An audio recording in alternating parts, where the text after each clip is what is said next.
జనవరి 17 దేవుని వాగ్దానం. యెహోవా నీకు సమృద్ధిగా మేలు కలుగచేయును.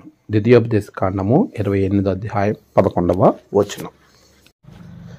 మన ప్రభువైన యేసుక్రీస్తు నామములో మీ అందరికీ ఈ ఉదయము శుభాలు తెలియచేయచ్చు ఉన్నాను. ప్రభునందు ప్రియమైన విశ్వాసులారా, దేవాది దేవుని మహాకృపలో మనము మరొక దినాన్ని చూసే ధన్యత దేవుడు మనకి అనుగ్రహించి ఉన్నాడు. ఈ దినమును బట్టి ప్రభువుకి నేను స్తుతులు చెల్లిస్తూ ఉన్నాను. ప్రియ విశ్వాసులారా, దేవుడు మనకిచ్చే ప్రతి విషయాన్ని మనము ఎప్పుడు కూడా సంతోషంగా ఆనందంగా అంగీకరించే వారంగా ఉండాలి.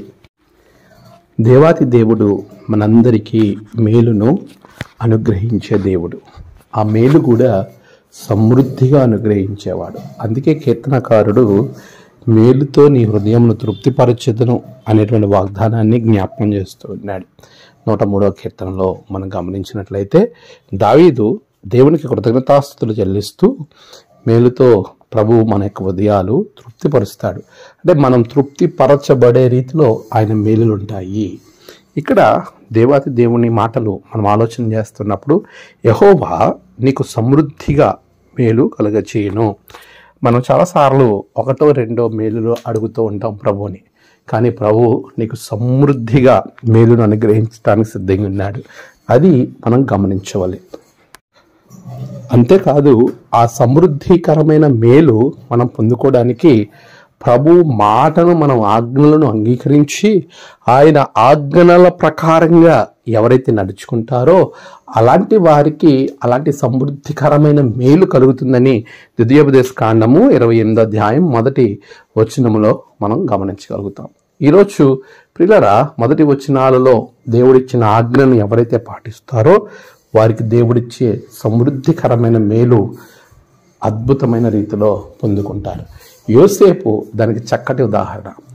దేవుని యొక్క ఆజ్ఞను తూచా తప్పకుండా పాటించాడు కనుకనే, అతడు ప్రతి సందర్భంలో నమ్మకంగా ఉన్నాడు కనుకనే మేలులో సమృద్ధి ఎంతగా అంటే ప్రభువు 12 గోత్రాలకు ఇచ్చేటువంటి ఆ కానాను వాగ్దాన దేశ భూమి తన పిల్లలకు వచ్చేలా చేశాడు. అంత మాత్రమే కాదు, పరమ కనానులో వాగ్దాన భూమిలో రెండవ రాకడలో దేవుని వాగ్దాన భూమిలో యోసేపు గోత్రాన్ని కూడా ఆయన లెక్కించాడు. ఇంత మేలు, అత్యధిక మేలు, సమృద్ధికరమైన మేలు ఇంకేముంటుంది ప్రియారా? ఈరోజు నీవు ఆ విధమైన మేలు పొందుకొని ప్రభు ఆశీర్వాదములతో ముందుకు వెళ్ళడానికి దేవుడే మీకు సహాయం చేసి నడిపించునుగాక. ఆమేన్. ప్రార్థన.